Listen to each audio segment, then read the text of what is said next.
Hey everyone, if you love combat sports such as Kyokushin karate, boxing, you name it, make sure to hit the like, share, subscribe button to the Drew Experience show. The show that's 100% combat sports. We're growing, so make sure to hit the like, share, subscribe, share it, comments help too, so we can really get the algorithm going. Today's guest, wow.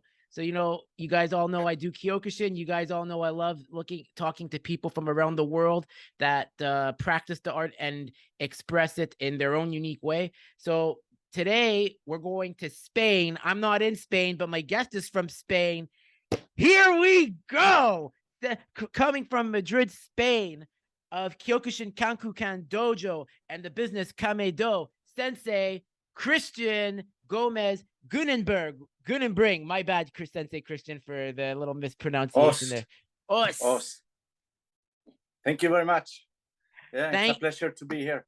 Thank you. No, it's an honor. As I said, I believe our community is one of the most amazing, whether you're in Khan or another organization, and it's just to show that we all do the same. We all practice the same katas. We might do a little interpretation of them differently, but Kyokushin is Kyokushin no matter what. Correct.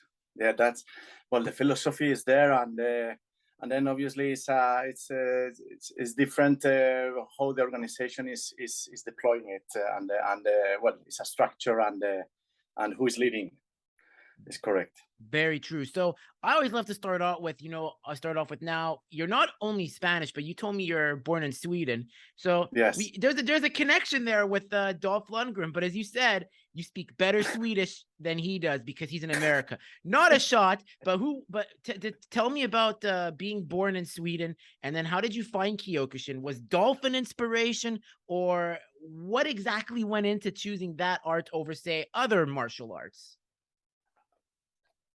I didn't know that he was doing Kyokushin at all. I mean, obviously he was. For me, very important because he's Swedish, doing action movies and yeah, and these movies on the late in the late 80s, 90s is fantastic, So and obviously being he is Swedish now, and then I had the opportunity to meet him live here in Spain, in Logroño. Mm-hmm. But he comes. I understand he comes often to Spain, and he speaks a little bit Spanish. So, but his English is much better than mine, though. So, yeah.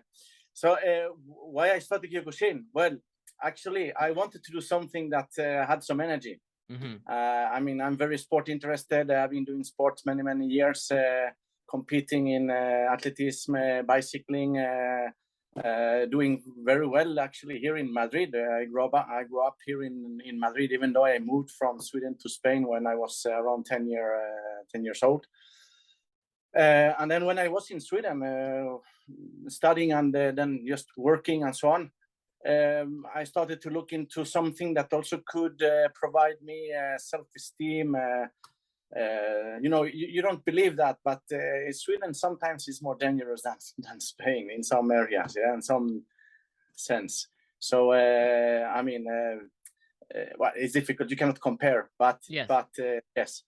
And I wanted to do something for defense, yeah. Mm-hmm. So I thought something with sport, but at the same time I learned how to use my body, And then I tried the Shotokan karate. I tried Muay Thai and kickboxing, and I didn't find anything there that say, wow, it didn't click. And I was at the office, and then I was saying this to a colleague, and then he said, you need to try Kyokushin. And then I went to Shian Howard Collins dojo there in Gothenburg, close to the in Mayona, yes. And I tried once, and then I was stuck after that. It was so intense. It was so good. The focus. I liked the Kihon. I liked everything. I didn't know that the name was Kihon at that time, but I liked the focus. I liked the structure. I liked order. I liked the strength. I was sweating like hell, and it was fantastic. And then from that moment, I never stopped. Never, ever. I mean, even though when I was injured. So that's how I started it. And then I moved from Sweden to Spain, and I continued. I was 6 months with Sean Howard Collins, and I moved to Barcelona, and then I continue there, and so on. And then I've been traveling around doing Kyokushin everywhere, and now I'm here with my own dojo. It's unbelievable, but yes, yeah. That's amazing. Yeah, no, like, and there's also, it's like, there's also another non-Swede in Sweden, which is Brian Fitkin too. Because I know there's Shion Howard Collins and Shion Brian Fitkin, I believe. So those two like have really helped. I think they really and then helped. You have Shion, you have also Shion Brandon Denito in Stockholm. He's part of Kyokushin Kan. Okay. And and Shion Fitkins and Shion Howard Collins part of Shin Kyokushin. Yeah. Amazing. And they've done such a good job of like helping Scandinavian martial arts, because you don't think of Scandinavia as a martial arts hotspot. It's more football, which we call soccer in North America, ice hockey, bundy, maybe skiing, the winter sports. But kudos to them, man. They really helped show like that, well, you guys are Vikings. You guys descend from Vikings. So actually, it's quite big in Gothenburg, Kyokushin. There are several dojos there. Yeah, I would say it's even bigger than Madrid if you compare to the size and population. And it's amazing. Yeah. That's all. I learned something new today, and maybe Gothenburg is going to be the next stop I go to when I do my Euro trip. Got to start a blog, like a video blog of like Kyokushin across the world. Who knows? And actually, excuse me if I'm interrupting you, but when I started Kyokushin in Gothenburg in Sweden, it was not allowed full contact. Really? No. That's came afterwards, later on. So people was training, and they couldn't even train with contact, and then they compete outside.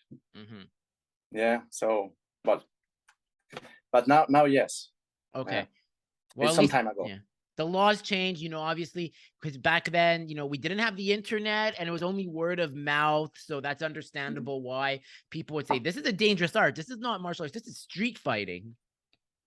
Yeah. I like that. I like the intensity. I like that it was real, because even it's true that we don't have fun face punch. But at the end, if we look into the competition, we fight against another who is really, really trained, and it's super skilled. I mean, no one will go out for a fight in a tournament if you're not prepared. So at the end, what I learned from Sensei Alejandro Navarro in one of his super nice trainings when I was living in France, I went there. I learned that at the end is to try to take the spirit from the other. Yeah. So at the end is the fight of taking the spirit of the other because they're so high level, so it's complicated. Yeah. And that's what I like. It's real. I mean, you really punch to hit somewhere that is gonna. I mean, it works if you do it properly. If you go to other kind of, I mean, not to disrespect or anything like that with other martial arts, but the thing is that with other martial arts, you don't learn to hit properly, because you hit you don't hit to the body. You hit some distance from the body. And then it's not the same, because you need to understand the distance of blocking and distance of attacking. If you don't learn that during the exercise, then it's not good. Yeah? Right. That makes sense. So you come to Spain, and obviously you're under Shihan Collins, and then you join eventually Kyokushin Kan under Kaicho Royama.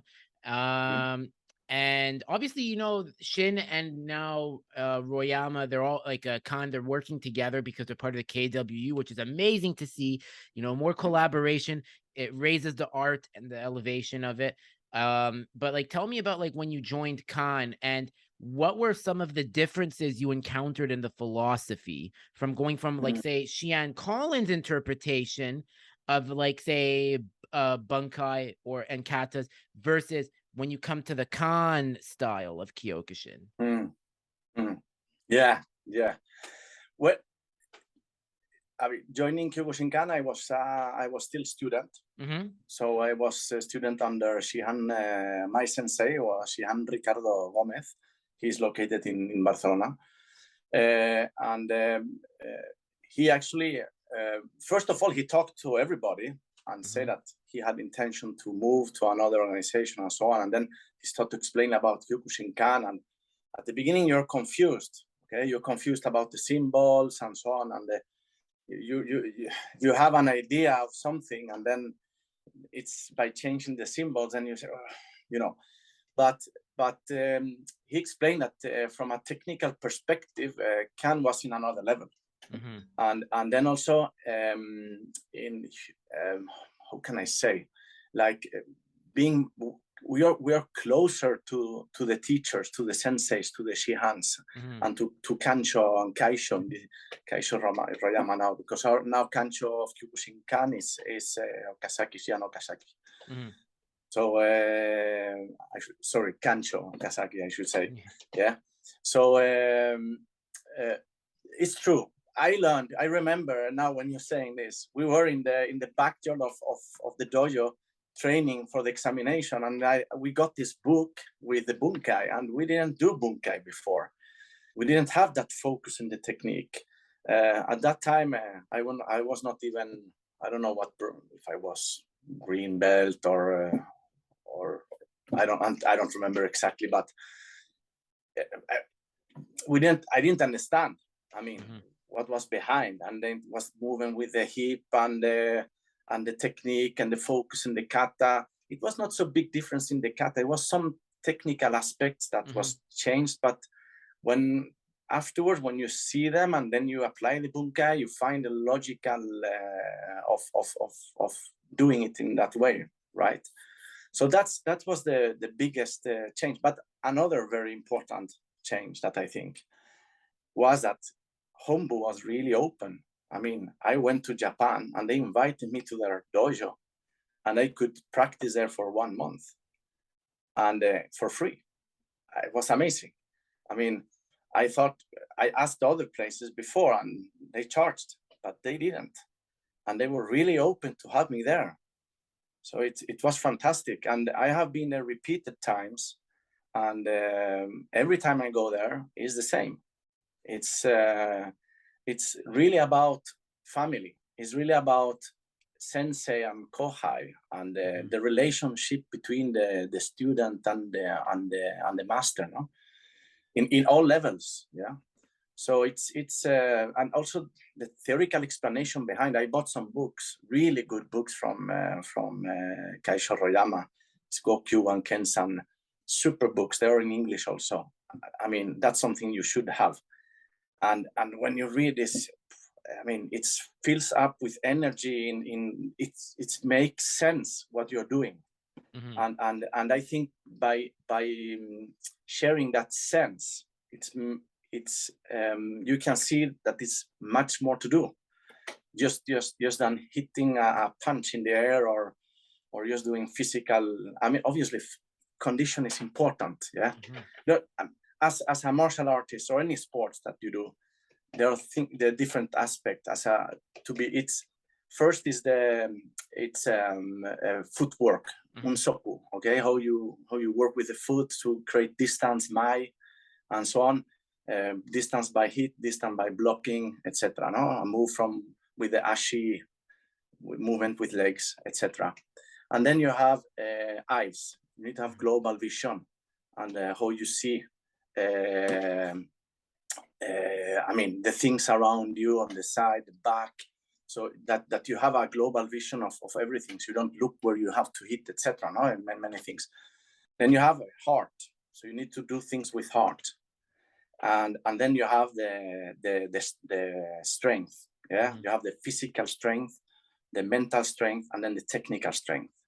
And all this combined, it's make you as a good martial arts artist, or even a good sportsman, because if you look into any sport, you can actually apply that with the circular movement, etc. And these are the things that they are really focused. They're focused on that kind of training. They have the pillars of Kyokushinkan with the point, with the line, with the square, and with the cube. and that you move in linear, you move in the point, you do in different direction, working with Juji Kata and working with Hapo no Sabaki, also called Beiji Kata. These kind of things that are very, very good to learn balance, learn stability, and improving your technique. And then obviously you need to put that in place to the kumite, and using also the kata, you can also achieve these kind of things now.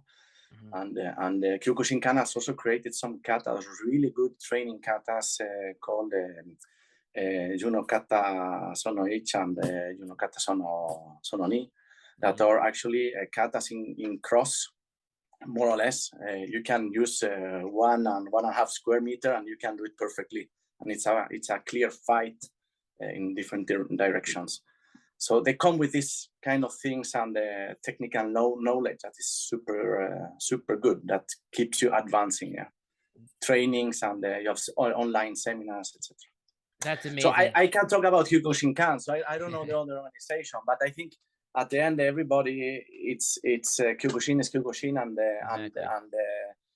you can see that in the way of doing and respect. We have enormous respect to each other, and we do things together here in Spain. So I mean, and I think at the end you need to be open-minded also. I agree. Like, especially for example, like with my organization, because I have a friend that's in Kyokushinkan, and he was explaining like how they do the kata like this when I went to his class. But then when I came back to Kyokushin and the organization I'm with, the way they do, like, say, Pinan 2 is different. It's still Kyokushin, but there's just a little different interpretation. But at the end of the day, it doesn't mean one organization's interpretation is better or worse than the other. It's just like maybe one thing is just a bit different because of how it's expressed, but still Kyokushin. You can't hate on it. You got to respect it and accept it. What is important is that you know what you're doing and what it is used for. So if you instead of doing a Junsuki, you do a Tetsui, for instance, in the Pinan Sono Ni, that's a difference. Then to understand how you can apply that in reality. And actually what you're doing, you're training a lot of different movements and forms just to create a way of fighting, and to learn different scenarios. But then you have much more than that. So I mean, you can go very, very long looking into a kata. You have a lot of bunkais, even though you have a predetermined bunkais in every kata that we need to learn for the examination. But then you have much more, and then you go to the next step, that is urawasa. Urawasa is the hidden techniques of the karate, where you grab, you have how to release from you, and so on. No? You can even see it in the Jodanuki, Sotouke, Uchiuke, that you can also have some grabbing techniques and releasing techniques. No. So it's not just, I mean, when we do kumite and we fight, mostly we train for the fighting for sport. But then you need to connect everything to how it can happen or what can happen in reality. Because it's not the same. One thing is the dojo, one thing is in a tournament. You have referees, you have rules, and then you stop, and then we have control. We have how to control. So we know when we have to stop, or when we don't know, we have a referee to protect the people, right? In the street, there is nobody like that, and nobody will think about that. So, and a guy who's crazy and or influenced by drugs or whatever, he will not stop, or she will not stop. So, and then you need to handle. One thing though, in Kyokushinkan, we also have face punch. We've actually practiced that in some dojos, and we put some helmet. And it's true that punching only from the throat and down is not a real fight, because if you come so close, then you have the risk of getting a fist in your face or an elbow. So obviously you need to practice that, because it's completely different distance when you start to have face punch. And well, in our dojo, we practice from time to time. I know that in Russia it's quite popular. I know in Japan they even have tournaments. I don't encourage that. My personal opinion, I think it's too heavy. I think it's good to train it, But yeah. I leave it to I don't force anyone to join any competitions, but well, it's up to everyone, no? Right. Very true. I love what you Yeah, said there too. So then to move it on to because everything you said there was just amazing breakdown, like with how you can interpret stuff, with all the breakdown, with all the books, and then introduce face punches, not just for tournaments, but just for self-defense. I think it's very important. But there's the way to do it. There's a way to bring it in. You don't just rush it in, you bring it in slowly with the headgear. You don't want a student getting a concussion and then they never come back. And it's like you need to bring it in steps. yeah, exactly. You need to get used to it. Many people comes and train and they are nervous. They're very stiff in the body, not relaxed. And then you say, but you need to relax. But how can I relax if I get a punch on my body? But you need to learn to take that hit. And by learning to take that hit, you also have an advantage, because then you don't get blocked in the head, no? And at the end, that's good with the Kyokushin compared to other kind of karate schools that don't have this kind of fights, and that's the main difference. And actually, in a real situation, I think that will definitely help. Yeah, I cannot tell. I have not been. Well, I was in a real situation very long time ago, and it worked for me at that time. But every single situation is different, and yeah, we need to be very careful, because at the end we can also end up in a bad situation if we overuse the force, and we need to think that we are. And I want to say this is very important, because people say Kyokushin is violent. It looks to be violent, but it's not violent. It's totally the contrary. We train in a way to learn to not be violent, even though we're using the force, even we are hitting each other. It looks from the outside, but when you're in there and you get used to it, then it's not violent. So it's super respectful, and your body asks for it later on when you get more into it. But it's important to say that to the people outside that are not doing this kind of karate. And actually, I have how to say, I have a legal title in Spain as a teacher with the Spanish or the Madrid Federation of Karate. And when I did this training, they showed a lot of kind of injuries that you could have. And obviously the federation's competition rules are different from the different schools' rules. Independently, it can be Kyokushin or other kind of school that is not Kyokushin that also have other kind of rules. And the kind of injuries they had there, those kind of injuries we don't see in Kyokushin, strangely. And then we're hitting each other very hard, and they say, oh, you guys, you go very tough. You must have a lot of injuries, but we don't have. If you do things correctly with the right techniques and moving your body in the right way, then you don't get injuries. Yes, you can get some bruises, and then if you're unfortunate and you hit maybe knee with knee or whatever, then yes, of course. Yeah, if you're doing an error. But normally on the face, I have not seen in 23 years or 22 years, I have never seen, well, once I saw, but only once. So, yeah. Amazing. So we're going to take it to the next part, which I want to ask. You're going to South Korea. You've been to South Korea. And it's funny because South Korea is the home of Taekwondo. But you said that, well, Sosai is from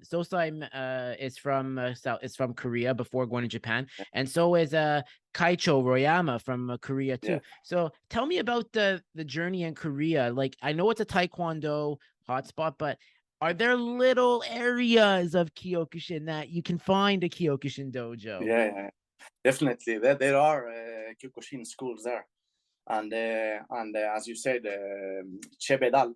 Sosai Masutatsu Oyama, his Korean name is Chebedal.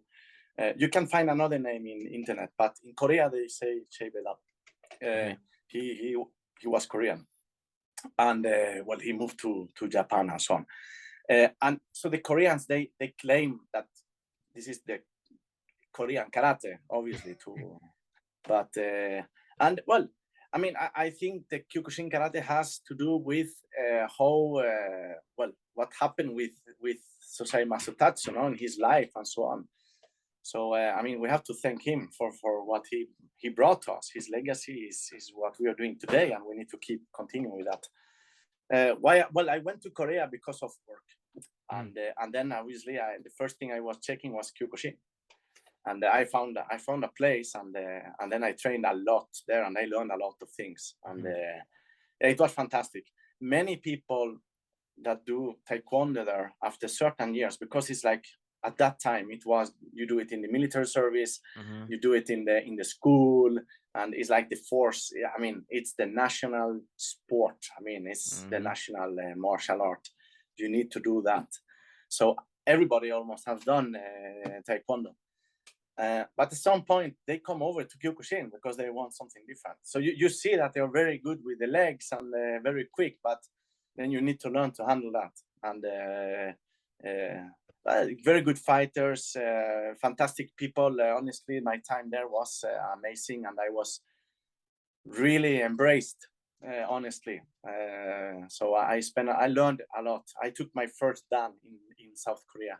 Wow, fantastic! Yeah, and then I went to Japan before I left Korea. I went to Japan for 1 month, and I was practicing and learning under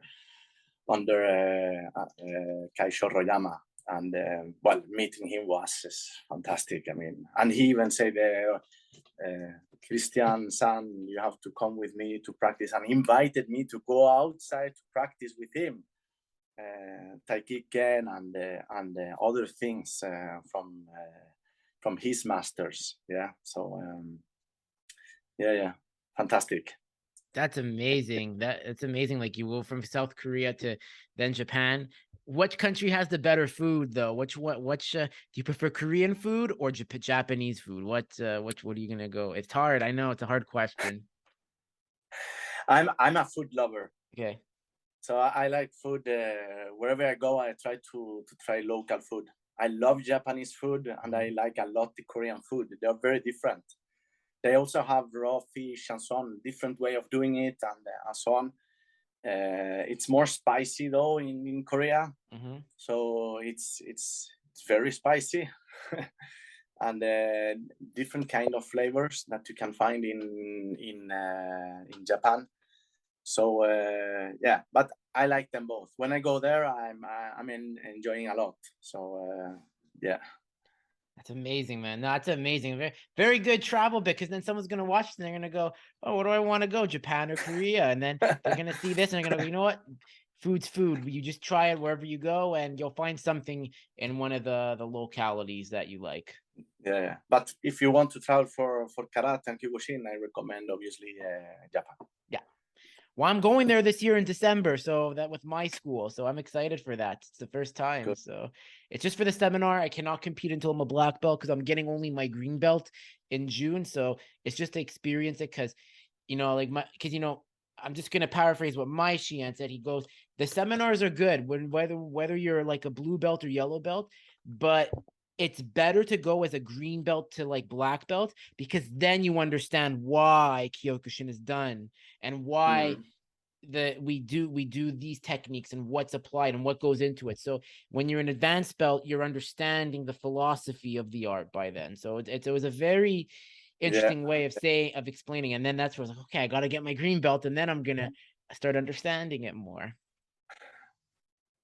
Correct. It's a world out there, and I mean, I've been very lucky. I've been able to travel and practice Kyokushin in many places. And where there were no Kyokushin, I did other kind of karate. I've been in Shotokan, Goyo Ryu.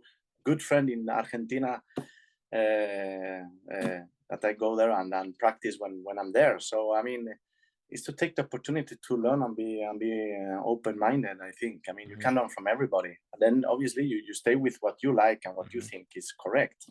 And then you will do your own path, but with the input of other masters and so on. Yeah. under a good guidance. If you have a very good sensei or master, it doesn't matter in which organization you are. Important is that you have that, and then you can, if you learn and you can grow as a person and also grow in the martial art, then it's. That's what I always say. Like I said, it doesn't matter the organization. It matters if your ways of thinking align with the sensei or the shihan, then it's a good match no matter what. Don't look at organization. There's no such thing as a perfect organization.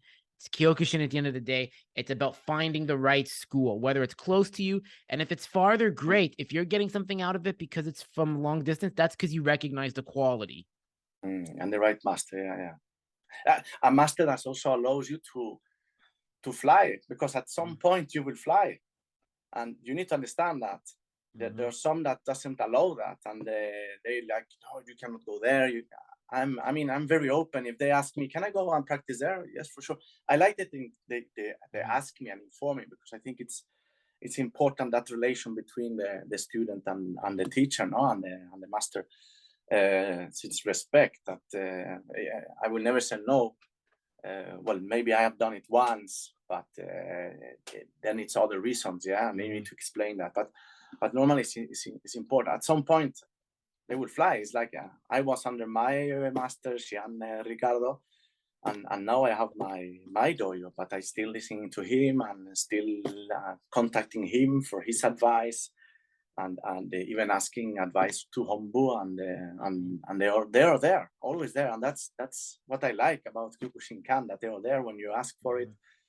If you have any doubt, they answer you, and I think that's why I continue, and I will continue for many years within this organization. Amazing. And the last question I have, you knew I was going to ask that. You play tennis. So tell me, like, how competitive are you, and how does tennis help with Kyokushin, with the movements? I have always been very competitive, and I think if you want to compete, you need to throw it in all in. You cannot go halfway. If you go halfway, goodbye. Whatever you do. So, and then you need to train and practice a lot. So, and it's as I said before, about mental, heart, and techniques and so on. Repetition,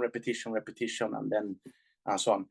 I mean, Kyokushin, karate, martial arts, circular movements, hip movements, placement, footwork, right position to be able to hit in the right place, and to get the right power, etc. Is the same. It's the same in tennis. You need to move, you need to go back to the center, then you need to displace. If you hit with the right side, then you need to go first with one leg, then with the other one, and then you have the circular movement, and it's like throwing a punch, no, sometimes. And one thing that I was really surprised is how you need to go with the elbow close to your body. And that's the same. I use a lot of similarities from karate to my tennis, and also from what I learned from master from tennis, I use it in Kyokushin, and also the mental strength of training and not giving up. You can even be. It's true that a tennis game is 2 hours, 3 hours. In a Kyokushin fight is 3 minutes. So it's very different in timing, but at the end it's also very mental. If you can lose one ball and then you lose the game. Maybe you were there just to have the match point, and then suddenly you lose the game because of mental stuff, and that can happen in Kyokushin even though it's only 3 minutes. And the management of that, it's super important, and we need to learn to deal with it. So. Yeah, I like it. I mean, it's my two. Kyokushin goes first. That's for me. It's the click, and then tennis. So and I do a lot of other things, but yeah, this is kind of amazing. That's amazing. And many times I win because I'm stubborn. I never give up. It's also Senshin, never give up. It's under pressure. Yeah. I mean, and it's one punch, 2 or push-ups, one after another, and then if you can do 10, you do 15, etc. And then whatever you need to go, it's the same. Exactly. Exactly. Yeah. That's amazing. Well, I love it. Well, hey, look, I really love what you're doing. I really want to thank you for coming on the show. Like, I really had a blast, and keep up the amazing work with Kankukan and also Kameae Do, what you're Thank doing, you. because you're doing everything. Like, I see what you're doing. And your organization is amazing. But then again, Kyokushin is Kyokushin. So, Sensei Kristian, where can people connect with you to follow the Kameae Do and Kankukan? Yeah, we have some Instagram, well, both for Kameae Do and Kankukan, and then website. Well, I have some own YouTube stuff, very amateur stuff. I'm not. I mean, I mean, you have people out there that knows much more than me and doing stuff that is amazing, no? And well, they have abilities that I never will reach, no. But well, I try to do my best to try to teach the things that I think and are good, and I need to, well, so yeah, so that you have some videos from Korea time and amateur stuff, and then so you can connect to me in the Kameae Do, like Kameae is well prepared. Okay, the stance also from Kumite no Kameae, be prepared for fight, and Do is the way. So that's why we call it Kameae Do, the martial arts center that we have. That we have different kinds. We have Kyokushin, what we most do, and then we have kickboxing, MMA, Tai Chi, and body combat. And then Kankukan Dojo is the club, is the Kyokushin karate club that we have. Yeah. So you can reach me out there if you have any questions. You can reach me out through WhatsApp. You will see my number there in the webpage. So yeah, and thank you a lot. I mean, maybe I shouldn't sit here talking today. Maybe another guy, a celebrity, should sit here with more fight experience than I have. But it's an honor. It's been a pleasure. Thank you for listening. I think from my perspective, what is karate and Kyokushin? Exactly. At the end of the day, I just love what I do. At the end of the day, like, I've had senseis on, as I said, it's time Kyokushin gets some love, especially with Karate Combat, that karate pit fighting league. So we got it. Now I got to elevate my game to say, hey, look, don't look at just the other styles. We're here too. So that's where we got to do it. But once again, it was a pleasure to have you on. I learned a lot today about what your philosophy and Khan's philosophy, and that's what it is. So guys, make sure to hit the like, share, subscribe button to the Drew Experience. Follow Kameae Do and Kankukan on Instagram and Facebook, because Sensei Kristian is a great sensei. And if you want to play tennis with him, play tennis, but at your own risk, because he's gonna compete. This guy's got that Michael Jordan drive of tennis. Drew Experience out.